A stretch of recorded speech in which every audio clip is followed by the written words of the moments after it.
Welcome to the Savannah Paranormal Museum.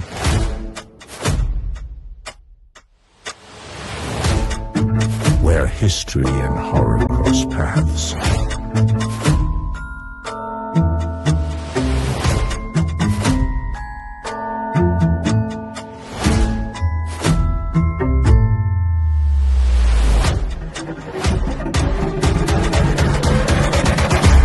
Join us May 1st to see what's dying to meet you.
Hey everybody, welcome to Paranormal Surge.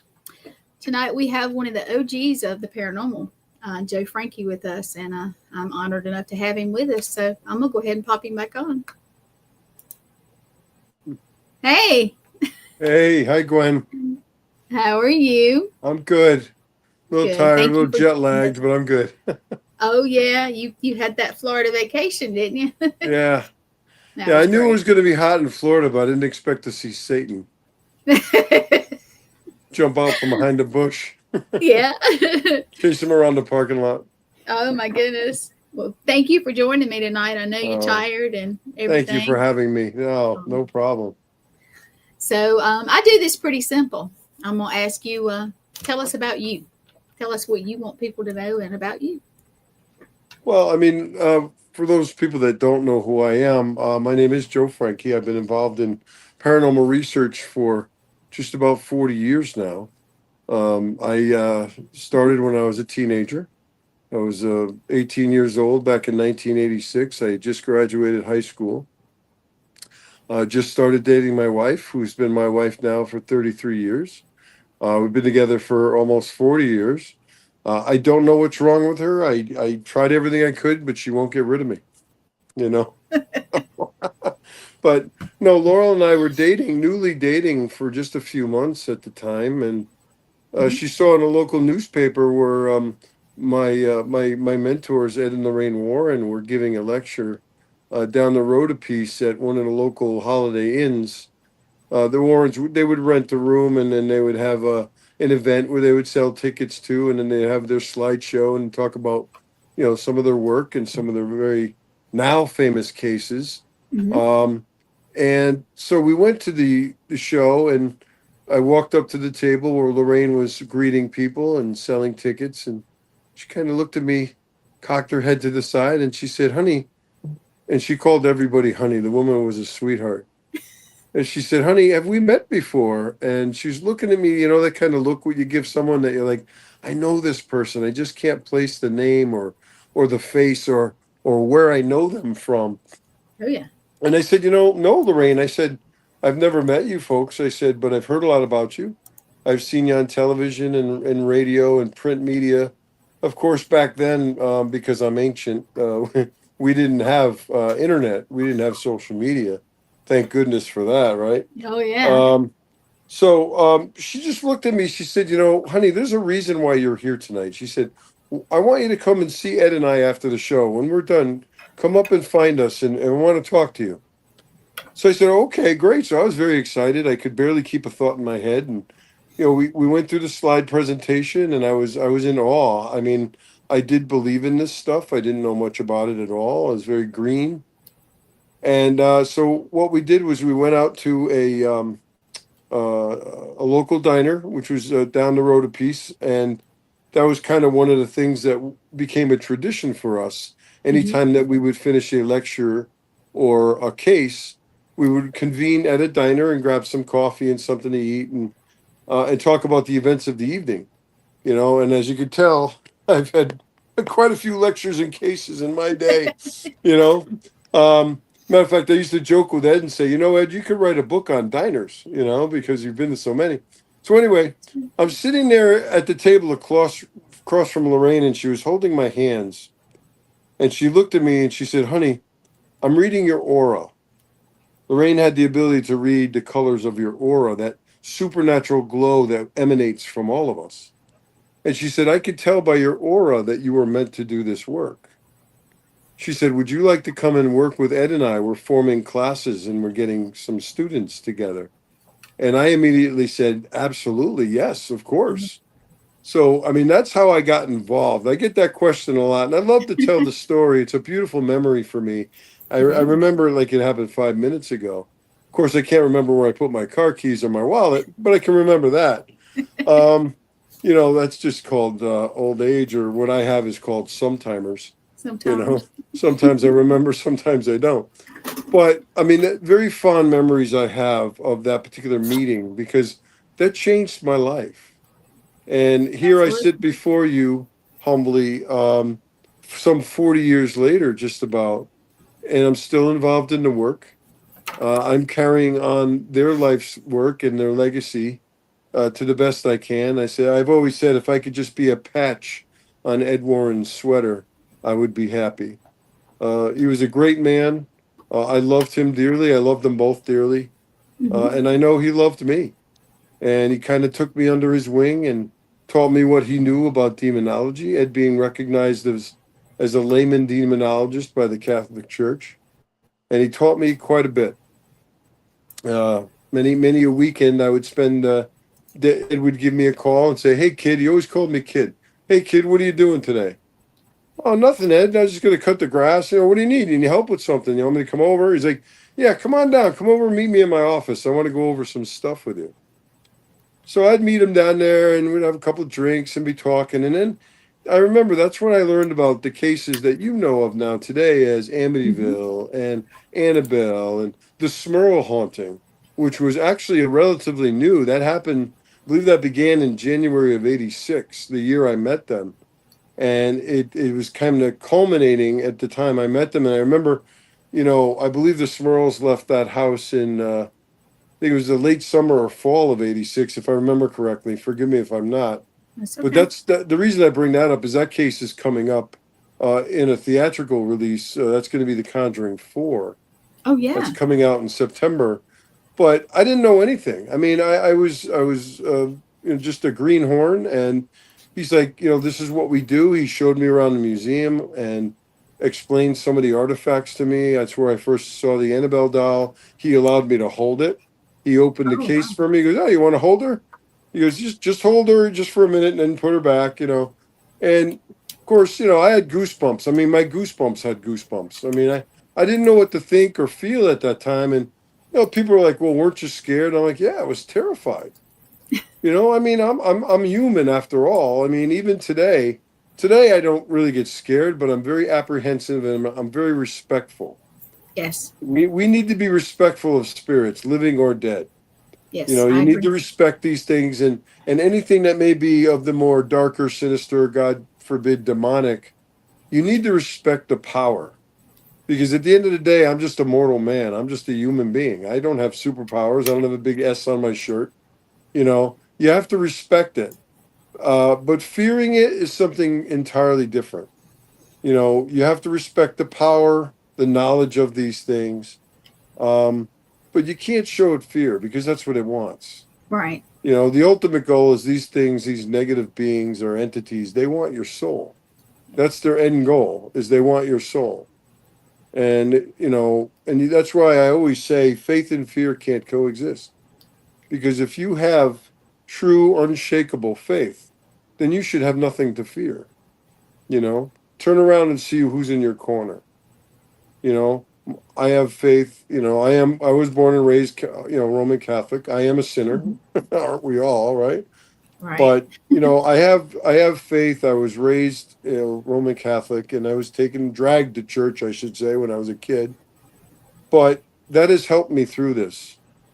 People always ask me, what is your best weapon or defense against these things? I say, well, it's not this crucifix. It's not this bottle of holy water. It's not this Bible. It's your faith. It's here. You need to believe in what this crucifix stands for and the power of this holy water. Otherwise, they're just inanimate objects and they mean nothing. It's your faith that gives those things power, you know. So this is the kind of stuff that he would teach me. And along the way, along the years, I met a lot of their friends and colleagues that I also learned from. Father Malachi Martin, Bishop Robert McKenna, people that they were deeply entrenched with in their work. And I would just stand in there in the sidelines and soak this up like a sponge. There were cases that I wasn't involved in. Yeah. The haunting in Connecticut case, the Snedeker case, which is literally 15 minutes from my home where I live now. I remember Ed bringing that up. He goes, kid, he goes, I got a really bad case up by where you live, but you're not ready for it yet. And he was right. I wasn't ready, and I wish I was brought in on that case, but you want to start off, you know how they say you got to crawl before you can walk. You do. Well, I Yes. needed to do exactly that. And I'm glad that he cared enough for me and about me to bring me along. He didn't just throw me into the lion's den. It wasn't so-called baptism by fire. There were some tough cases Oh that yeah. I worked on, but usually I was side by side with them. It was probably a couple of years before I was off on my own or with another investigator or two without them.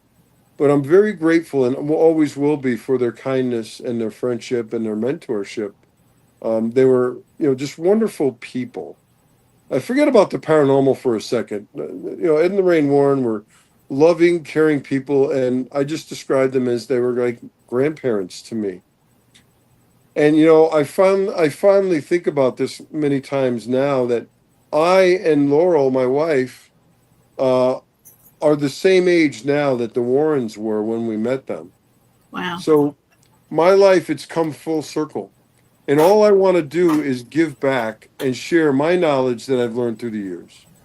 And, the knowledge that I've learned on my own and I've learned from them, all I want to do is use that knowledge to help people that may be afflicted by a paranormal experience or, God forbid, a demonic influence. Yeah. And I want to educate people, whether it be the general public that just wants to hear a good ghost story, or if it's someone in the crowd that may be interested in this work or may be involved in this work already that need to be mentored themselves, you know.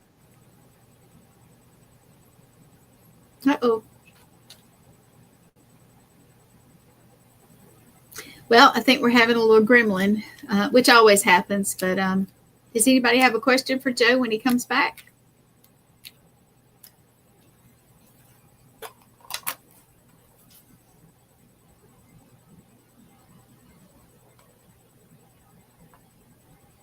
Well, while we're waiting, let me go ahead and plug in a couple things. Joe and I are both going to be at the Connecticut Paracon. Played the commercial for it at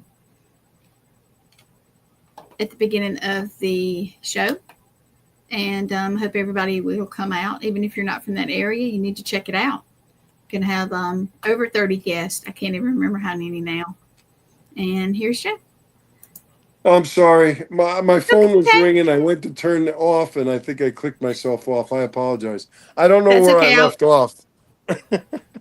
Well, I was just saying, too, because I was feeling the air, no dead air. I was telling everybody that we'll be at the Connecticut Paracon near your area. Yeah. Both of us will be. Yeah, I can't wait to see you. I can't wait to see yeah. everybody. It's only about 20 minutes from my house. It's my home state, but I apologize about that. What was I talking about? You were talking about how they were grandparents, and it was just you learned. Yeah, I mean, I've learned so much from them, but it was more than just ghost stories and paranormal. It was family. They took Laurel and I in as family, and I fondly remember John, their nephew, saying to me one day, he's like, "Joe, you were there. You were family to us," and that meant a lot to me because I really felt like I was. Right. So it was more than just, hey kid, I got a case for you. Grab your flashlight and your holy water and head to this address. No, it was more like, hey, come on over. We're going to discuss this case. We're going to head out. Do this, do that. And I remember the first thing we ever did is we went to a cemetery. Oh, cool. And ironically, it's the cemetery where they rest today, Stepney Cemetery in Monroe, Connecticut. And I have another funny story. We were going to do taking psychic photographs in a cemetery. I've never done that before. Mm-hmm. And I remember Ed telling me, he goes, make sure you have a good camera. So I didn't really have a good camera. So I went out and bought a camera. And I always tell the story to my audience. I said, I bought a Vivitar camera. I said, has anybody here ever heard of a Vivitar? I said, yeah, me neither. So I couldn't afford a Canon or a Nikon, but I bought this brand new camera, and it said, we want to use 400 speed film because this is way before digital. Yeah. This is the day of Polaroid. I hear Polaroid's making a resurgence. Oh my goodness. He's going out again. Well, let me just say hey to some folks. Asia, thanks. Thomas, Lee, Tammy, Bill, Lord, lots of folks. Randy, Stacia, Bobby. Poor Joe's having difficulties, but we're going to get through this. Sorry. I'm sorry. I tell my family I'm going to be on a podcast, and now everybody calls me. Of course they do. I'm trying to get rid of the call, but I keep. I apologize to you and your audience. But anyway, so I was just telling everybody hello. So and that said, make sure you bring 400 speed film and load it on site. And make sure you load the camera on site. You take a full roll of film, rewind the film, package it, and send it off for general processing. Mm-hmm. So I'm all excited. It's 3 o'clock in the afternoon. I think it was a Saturday or a Sunday. It was just the four of us, Ed and Lorraine and Laurel and I. And Ed used to say, sometimes when you take pictures of old oxidized headstones, or when you get the film developed, sometimes you can see images in those pictures from the oxidation. We call that today pareidolia. But you never know, right? You never know. Right. It could be pareidolia or it could be something, right? So I remember I'm taking pictures for a good 15 minutes. Ed's walking around. He's like, oh, here's a good one, Joe. Take a picture of this one here. And he looks at me and goes, you know what, Joe? You got to take the lens cap off. So I'm taking pictures for 15 or 20 minutes. I'm so excited. I left the lens cap on the camera. That's a good story. But it's just another fond memory I have. But that was the first time we'd ever gone out ghost hunting, if you will, with Ed and Lorraine Warren. And I mean, I think there's so many people that I talk to at Paracons and at lectures, and they come up to me and they're like, wow, what was it like to not only have known them, but to basically grow up with these people? Mm-hmm. I said, well, I didn't look at them as the world famous Warrens. I looked at them as Graham and Gramps, as, two people that were like, grandparents to me, and they're very kind and loving. And They ate many dinners at my house where I sit here. I had many dinners at their house, and it was That's just a wonderful relationship. And I wish more of you folks had the opportunity to meet them and really be able to form a very informed opinion about who they really were. right. I hear so many negative comments these days from people that never met them in their life, and it hurts me personally because I knew them intimately, Yeah. and I can speak intelligently about the character of the people I knew. You know, so that's really what message I have to the public that may not agree with the Warrens or might not like them, or might think that they're phonies and fakes and charlatans. They really weren't. They were really good people. You know, and I wouldn't have spent 40 years of my life with people like that if I thought that. Oh no. And so I hope people can really, at least have an open mind about this. If you've got a closed mind, then there's no room for negotiation. There you go. I've had people say, I don't believe in ghosts and I don't believe in demons. I'm like, well, then you can't be a debunker because you don't have an open mind to the fact, or to the idea, the concept that this realm does exist. I Yes. know it exists because I've lived it. I've experienced it. Can I prove it to you? Probably not. But then again, for those that believe, proof isn't necessary. For those who don't believe, no proof is enough.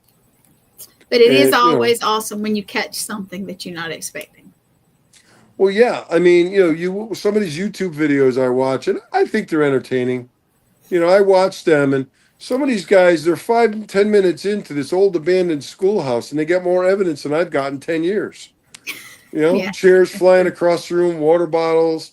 They're all getting spooked out. You see ghostly faces and shadow figures, and I'm just sitting there like, that's cool. I'm like, but then they go running, screaming from the building, and I'm like, I told a friend of mine recently, I said, you find the scariest, most haunted place you can. The places that even the most seasoned investigators won't go into. I said, I'll go in there. Strap cameras all around me. I'll go in there and take a nap. It doesn't bother me. If something's going to happen, it's going to happen. Yeah. I've spent many a week, many a day, week, months working on cases where nothing's happened. And all I'm trying to do is validate the claims of the homeowner. I only work on private residential cases. I do this to help people. I don't do a lot of public investigations unless it's for a good cause or a fundraiser or something like that. Absolutely. Right. I like a good time like everybody else. But my job is to help people that are afflicted or think they are. Yeah. Now, a lot of the people that contact me really believe in their heart of hearts that they're having a problem. Oh, I don't believe that they're making it up just to waste my time. But it's my job to have that gift of discernment and say, are you really having a paranormal problem, or is there something more underlying here? Is it some kind of phobia you have? Is it some kind of psychosis? Do you watch too much TV? Which is, in many of the case, I think, some of these people just watch too much TV. And if you're sitting there at 3 o'clock in the morning in the pitch dark all by yourself watching The Exorcist, which I've done many times, you're going to freak yourself out. well, I mean, I sit and I giggle through that movie now, but I don't laugh because it's Hollywood. It's Hollywood's version of a true story. Mm-hmm. The Exorcist was based on a true story. I lecture about that when I talk. I talk about Annalise Michelle and, The Exorcist and then some local stuff that I've done here. But I do that not to poke fun at anything, not to laugh at anything, but to educate people and say, demonic activity does exist, folks, but it's very rare. And possession is rarer still. Yeah. Okay? Don't think that, lurking around every corner, and especially at cemeteries, that these evil things are just lurking there. They're not. But if you go out there with a Ouija board and you start messing around, now you're drawing them in of your own free will. You're out there inviting these things in and opening these doors and saying, hey, come on in. Yeah, That's not good. are. That's when you're going to have or you could have problems, because you are, by your own free will, inviting by what's your intention? Your intention is to what? To contact, maybe your intention is to contact the spirit of a loved one that's passed. More likely than Mhm. not, that spirit's not coming through. It's going to be something more sinister because it's just waiting for that invitation. So I caution people when they use any forms of divination, unless you're properly trained and properly protected and properly grounded, they can be used effectively if you know what you're doing. Most people Hey, don't. we have a question if you don't mind. Oh, sure. Okay. I know you can't see it on your phone, so I'm going to just read it to you. It says, Joe, with the advances in technology, do you think past equipment can be effective over newer digital media? Or what's Hmm. your favorite way to photograph today at Well, locations? it's a very good question. I believe the best instrument is yourself. There you go. If there is something of intelligence that wants to get a message to you, just make sure you're open to that, but be careful. Now, I'm an old timer. Okay, I don't use a lot of Mm-hmm. the equipment they have today. I think it's scientifically unproven. I know how they work. I get the concept, the white noise, and you have the REM pods and things like that. But there's too many false positives. All right. If you want to conduct a proper investigation, and you go into a residential home, for example, what I used to ask the homeowner is, I would sit down for an interview and make some notes. Now, I don't call myself an investigator. I call myself a researcher. The investigation part is part of the research. You need to Right. do all your research first before you grab Scooby Doo and jump in the mystery machine, right? Because many times, and I say that tongue in cheek, but many times driving to a location and doing a investigation with all your equipment and everything, and your cat balls and all this colorful stuff, it's not necessary. The people that contact you, if they really believe they're having an issue, they need to be comforted. They need to be given hope. Okay. And they need to be supported. All right. So I do a lot of interviewing, a lot of discussions on the phone. Now we have FaceTime and things like that. Oh, yeah. And if I feel that an investigation is warranted, I'll go out there and I use basic equipment. I have an old 30-plus-year-old Sony magnetic tape recorder. I've gotten more EVP evidence with that piece of equipment than any kind of new digital recorder. I'm not saying these digital recorders don't work fine. I'm an old school guy. I Right. even have an old compass that I bought 30 some odd years ago. And I like but the what compass. Yeah, I have a compass. Mm-hmm. However, what I do is ask the family, listen, would you mind for 20 minutes or so, turn the main power off? So you're shutting the juice off in the house. You're Right. still going to have the secondary lines coming from the road that feed the house, but shut the power off in the house so you've got nothing flowing, you know? Now, obviously, we give off magnetic fields, our bodies do. But I tell my audience, well, where do we live? We live on the planet Earth. What is the planet Earth? It's just one big magnet. The Earth's core is a big magnet. It's the Earth's magnetic field that protects us from the sun's radiation. So you got to take all this into consideration when that little REM pod that goes off that you put on the bed 2 hours ago and it hasn't gone off. And we all know that face, right? Yeah. It's like that doesn't mean that a ghost just sat down on the bed. It needs further explanation. It may or may not be paranormal, which what does that word mean anyway? Para, above or beyond. Mm-hmm. Paranormal just means that which is above or beyond scientific explanation. All right? I say always look for a natural explanation to an event and don't just take the nuclear option and jump to the supernatural. All right? You hear scratching or growling or worse things like that, investigate, research it. All right. How many times I found squirrels in the attic or raccoons or mice or something, or an animal of some kind, or maybe even a family pet. There may be a natural explanation for the noises you're hearing. The first thing I ask people is, how many of these TV shows do you watch? How many of these YouTube channels do you watch? The seed has already been planted, and not only planted, in many cases, it's been watered and, nurtured too. You know, Yeah. I said, if this is really scares you, don't watch these things. Don't plant that seed.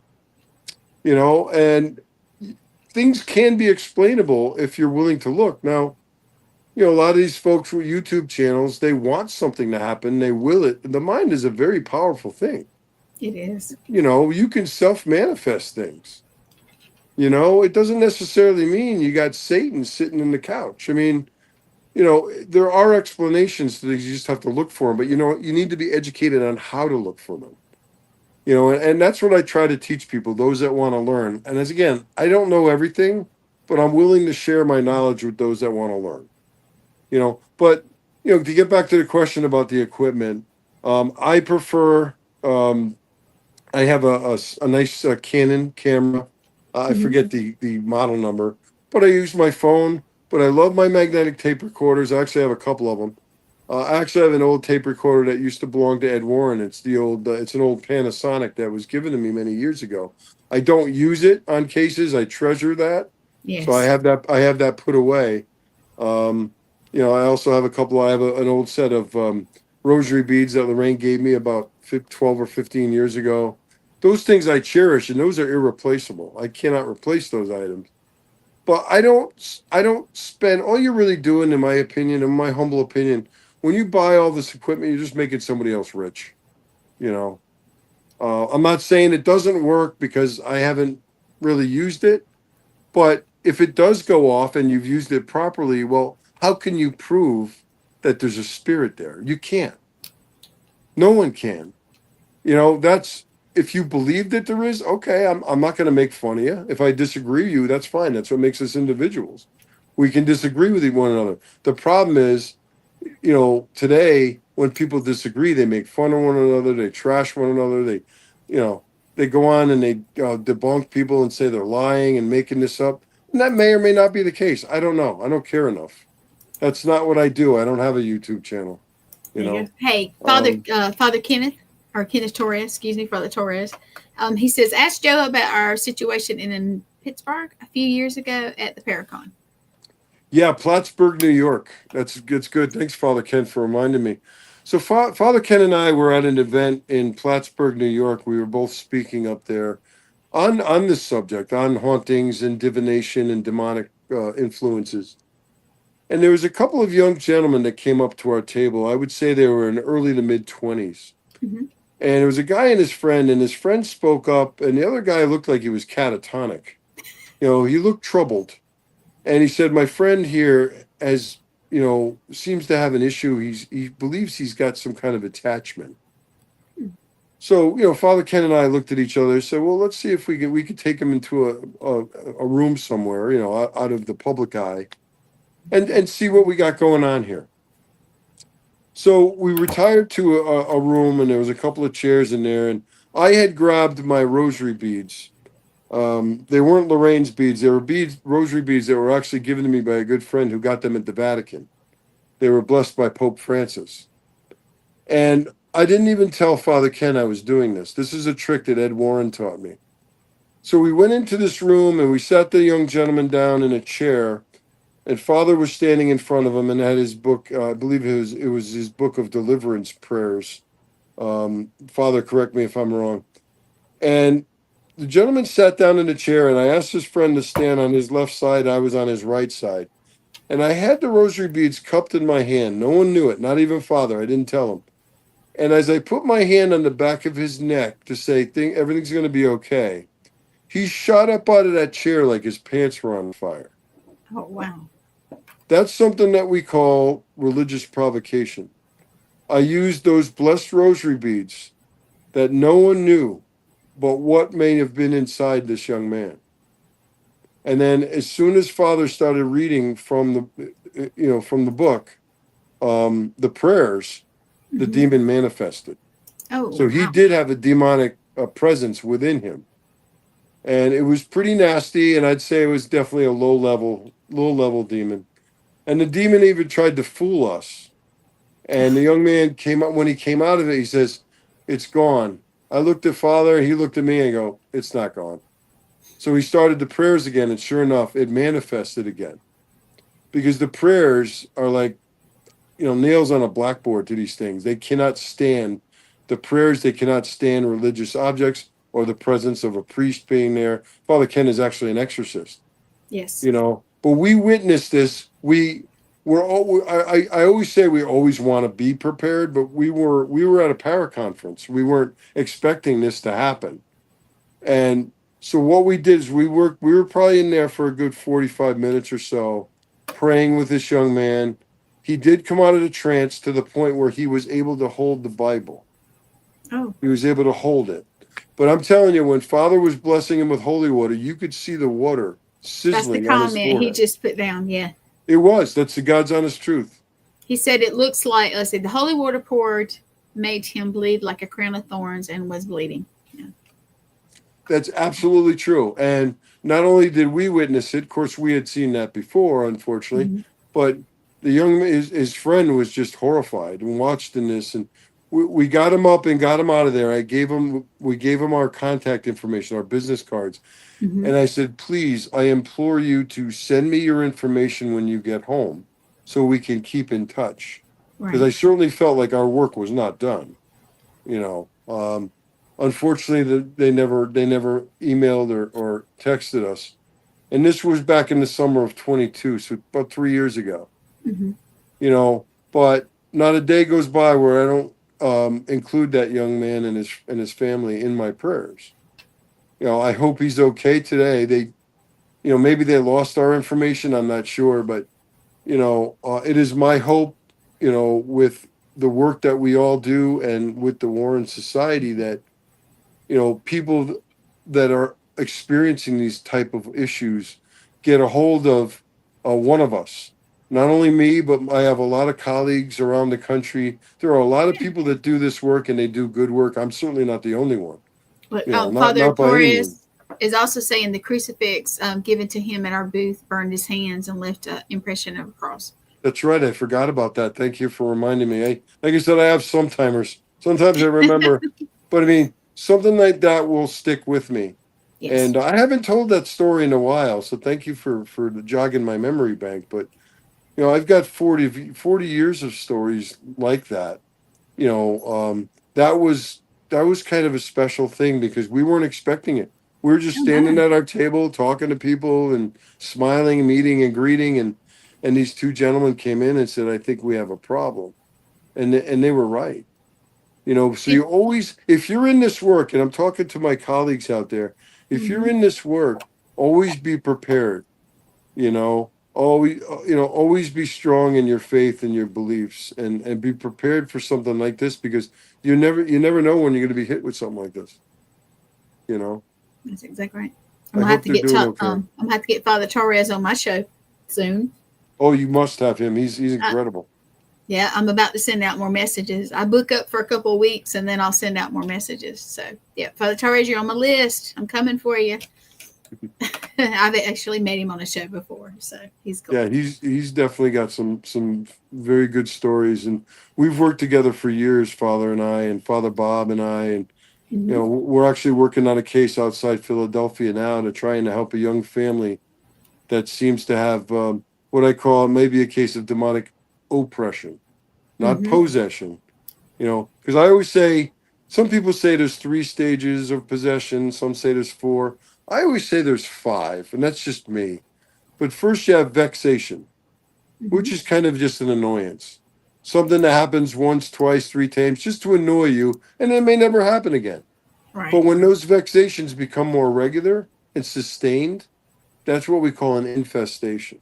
And then that infestation, things like knockings, banging, scratchings, growlings, furniture moving, doors opening and closing.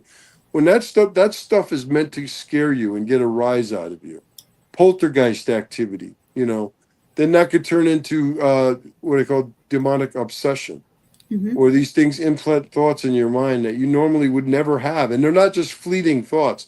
These are thoughts of things like suicide or homicide, hurting yourself or someone else. Maybe having an affair with somebody. You'd never think of that before, but it causes you a lack of sleep. And that it's designed to wear you down. Right. And that leads you into demonic oppression, where things get physical, where you might be physically assaulted, slapped, punched, bitten, scratched, burned.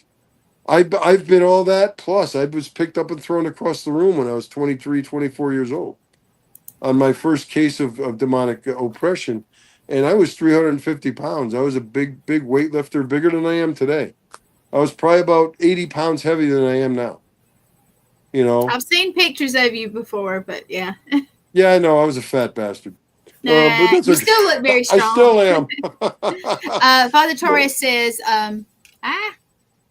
this goes to show you, hold on, I got to go back.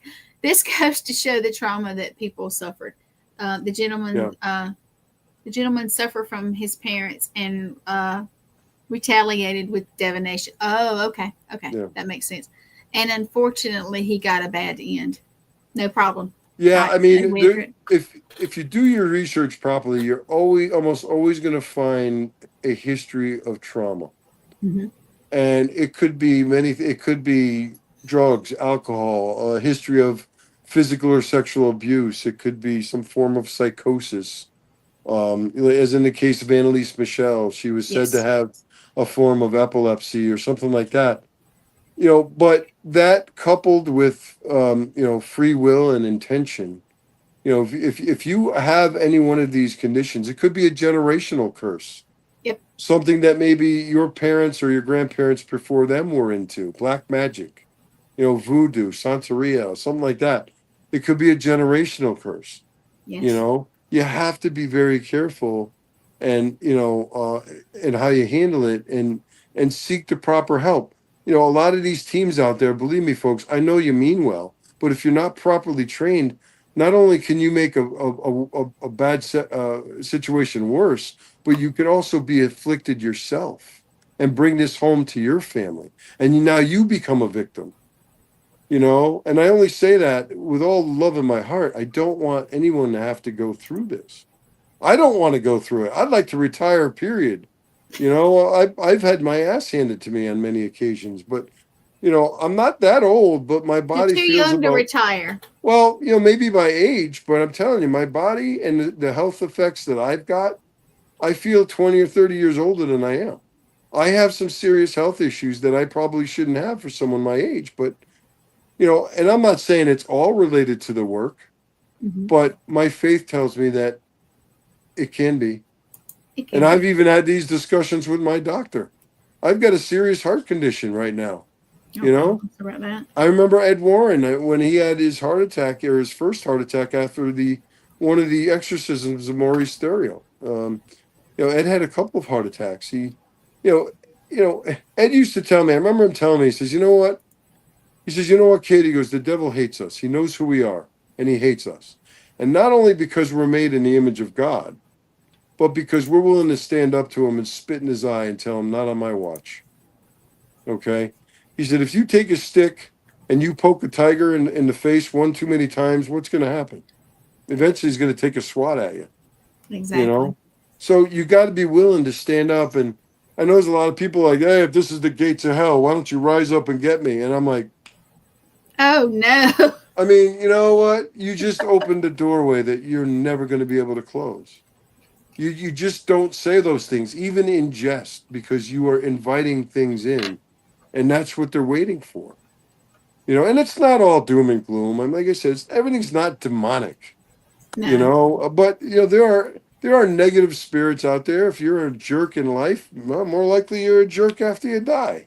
We like You to could say have that. negative spirits that could be influential. Yeah. They can touch you, they can slap you, they can throw things. They have that kind of power, but they're not going to be able to pick up a 350-pound man and throw him 12 feet across the room. So there's things that you have to look out for, and I would say that there's a very small percentage of cases that are actually paranormal or, God forbid, demonic, but they do exist. Yes. And you got to be careful, because if you do stumble upon one, you better know what to do. And if you don't, you better know who to call. Otherwise you could find Call yourself you. in a very precarious situation. Yeah, we'll call you. Well, call me or call one of my colleagues. I mean, and if I'll tell you right now, I'll tell everybody, if I'm not feeling well enough, I won't go. Oh, yeah. I won't go. I mean, I have to be in a state of what we call a state of grace, or a state of absolution. Yeah. So before I go on a case, I'm going to make sure I go to confession, and I'm going to confess my sins, because if I'm up against the demonic, they know all my sins. They know everything about me. They know everything about you. They know everything about everybody. And they have the power incomprehensible to mankind. They have physical power. They have knowledge. Okay? You cannot fight. It doesn't matter how big and strong you are or what a tough guy you are. That means nothing. You need to be strong spiritually, emotionally, Yes. psychologically. You I really need to agree. be strong in those areas. And if you're weak in one area, you're weak in all. Now, I'm Okay? not Catholic, but I pray and I ground and I That's shield. fine. You don't have to be Catholic. I'm not saying you have to be Catholic. I Yep. happen to be Catholic, born and Yes. raised. The Warrens were very Roman Catholic, so I learned in that way. Mm-hmm. But I've helped people of all faiths. I've helped people with no faith. But so you have to believe in something. Yep. Faith is believing in something that common sense tells you not to. Okay? Do we believe in air? Well, we must. It exists. We breathe it. It sustains us. It keeps us alive. But can you see it? Can you touch it? You know, you got to believe in something that's intangible. That's the way I put it anyway. Yeah. You got to embrace those intangibles because there are answers. A lot of folks probably have questions, the answers that I may not have. And none of us may ever have in this lifetime. Maybe when we go on to a bigger, better place, whatever you believe in, maybe that knowledge will be given to us then. But it is my belief and my faith tells me that if we don't have the answers to questions, that means that God didn't mean us to have those answers. One question I pose to my audience: if you were given the opportunity to know the date, the time, and the manner of your own death, would you want to know? Absolutely not. Why would I I? do not want to know. Okay. It's up to us to shape our future. Mm-hmm. It's like the Hobbit. Remember the Hobbit cartoon, the old movie? Your Yes. greatest adventure is what lies ahead. Today and tomorrow are yet to be said. It's up to us to shape our future. God knows our future. Okay. But Yes. God gives us all free will and he's hands off.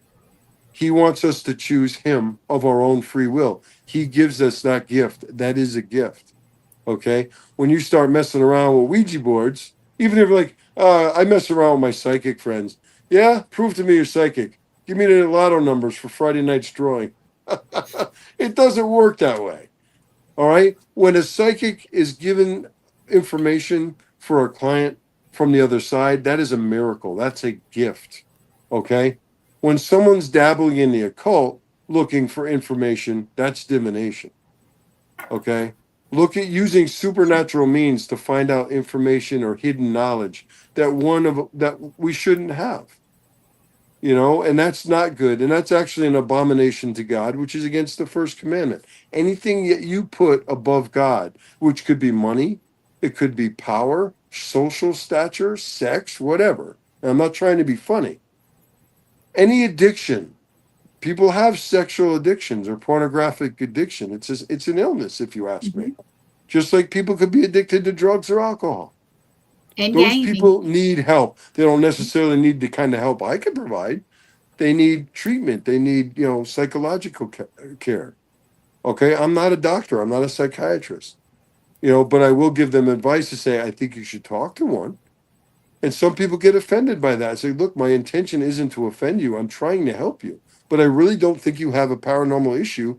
I think your issue is much deeper than that, and you need to seek counsel, proper medical care before you look to the supernatural. Again, like I said before, look for a natural remedy before you look to the supernatural. Right. But if you do need supernatural help, that's what people like me are here for. And I'll do the Mhm. best I can to help anybody. And you've been doing it for a long time. So, Well, almost 40 years, and I'm happy to do it. And there's really no payment. My reward is far above any monetary value. To look in someone's eyes and see the tears in their eyes and say, Joe, I haven't slept this well in months or even years. My mm-hmm. family and I thank you. And maybe I really didn't do anything but offer a friendly shoulder to lean on or lend an ear and give them some friendly advice that if you heed this advice, maybe it could help you. It might be psychosomatic. Maybe you didn't have a paranormal issue, but we were able to help counsel you. That's And great. I counseled today with Father Bob and Father Ken. That's I'm great. in need of counsel myself. I don't know everything. I wish I did. My wife does, though. Good thing she's not here. Oh, I love my wife. I tell you, my wife, I got to give her a shout out. She is my rock. I would not be sitting before you today if it was not for that woman. That's She has been through every step of the way with me from day one. She's actually the one that I credit for meeting Ed and Lorraine Warren, because she's the one that saw the ad in the newspaper. We met them wonderful. together. Lorraine and my wife had a very special relationship. They were very close, and we will always cherish those memories, Oh, I you bet know. so. And Bill is saying all of this is why we do not charge for investigations. It goes against all morals. I agree. yeah, where I make any money, and I don't make a lot of money at all, but where I make my money is through my lecturing. Hmm. I do a lot of lecturing. I do colleges and universities and private conferences or fundraising events. Yeah. I do a lot of public libraries. My manager, Asia, who is a wonderful woman, she is so brilliant. She gets me gigs at libraries and stuff, takes it off of my shoulders because I'm not very technologically advanced. And, to send out 10 emails to libraries or colleges would take me a month. She'll send out 30 in one sitting while she's eating breakfast. So I wanted to give her a shout out because she's absolutely wonderful. She's helped me. She's helped Bill Slevin. She's helped Father Ken, Father Bob. She's a great PR person and marketing manager, and I wanted to give her just desserts. She deserves to be shouted out. So Yeah, I I agree. salute you, my friend. She has helped me on a couple things. Well, not more than a couple, but she's helped me also, and I help her as much as possible. So it works out well. She's an extremely hard worker. I'm in awe. I'm like, you sent out 30 emails in an hour? That would have taken me three. That would have taken me 3 months. Are you hunting peck the one finger? Well, I got my big fingers. It's like, oh, shoot. So I usually do like talk to text or dictate, but then I Yeah. have to read over and I said, oh, I said duck. That's not what I said. I better change that. She's saying thank you. You're top notch. So cool. Well, I appreciate her kindness. She's a good friend. So I'm You're a gonna good ask you friend. something that I usually ask most of the folks that come on here. I'm not super new, but I'm not 40 years. So for somebody like me, or somebody even close to that, what advice do you give us, or could you give us? The best advice that I like to give people is I salute you for having the best interests of your clients at heart. But just make sure that, keep your egos in check. If you don't know what you're doing, or if you're above your head, Mm-hmm. okay, ask for help. Okay. Don't make a bad situation worse, and don't subject yourself to this, like I said earlier. A lot Right. of people just, I don't know, for whatever reason, personal reasons or whatever, they're afraid to ask for help. There is help out there. Okay. Whether it be me or one of my colleagues or somebody else, there's other people out there, and together you could work together for the common cause or common goal of helping a person or a family. All right. Right. Don't be afraid to say, geez, I'm in over my head. I've had many calls like that. Joe, we had a case. We went to this house. This happened. That happened. We didn't know what to do. We ran out of there. We're in over our head. Can you help us? Absolutely. But then I've gotten calls from the client. So I had this group out here. Something spooked them, and they couldn't get out of here fast enough. And now they won't call me back. Don't do that, folks. Mm-mm. If you're in over your head or you're not sure what to do, I may not know either. I'm not saying I have all the answers, but I could help guide you. Call me.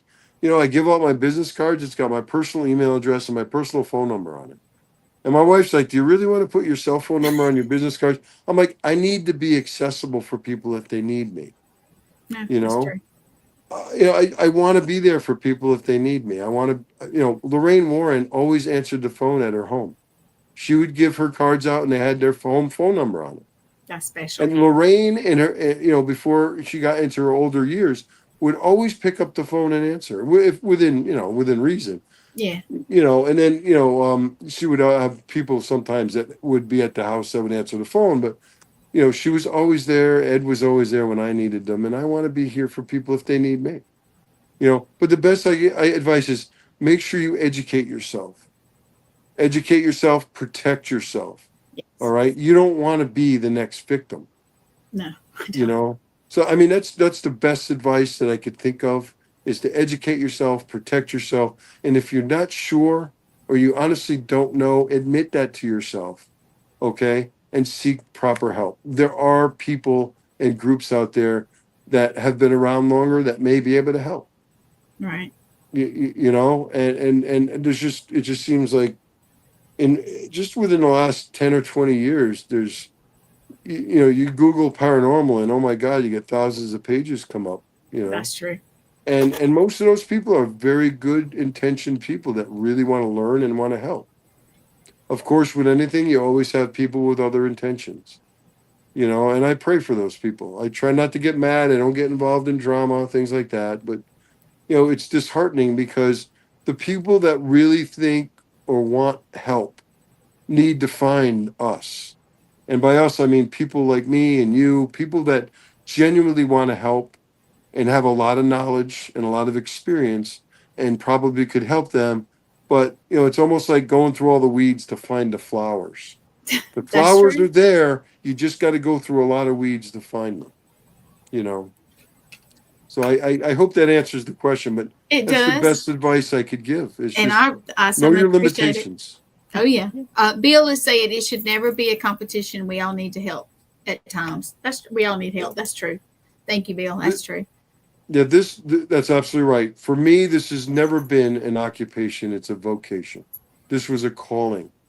This is something I do. It's a labor of love. There's no money to be made in it because we don't charge people. You can ask my wife. I have no idea how much money I've spent over the last 40 years with travel and expenses. And at this point, I really Yeah. don't care. As I said, when I can look in the face of someone and they got tears in their eyes and they're like, "Thank you for your help," that's my That feels payment. good. That That's feels my good. payment. How can you put a monetary value on that?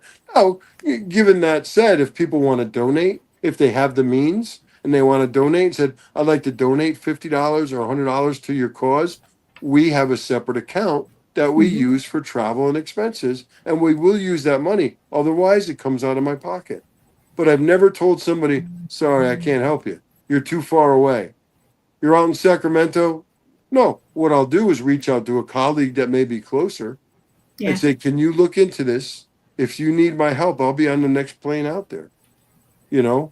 But I have a lot of good friends and colleagues around the country, around the world, by the matter, you know, the matter of fact, that are highly educated and trained. And, you know, they may call me and ask my counsel or my advice on certain things, but they're perfectly able to handle these things, you know. So it's not like I'm always at the airport, you know, but if I'm needed, if Father Ken needs me or Father Bob needs me or any of my friends around the country, I'll be there for them as I know they would be for me.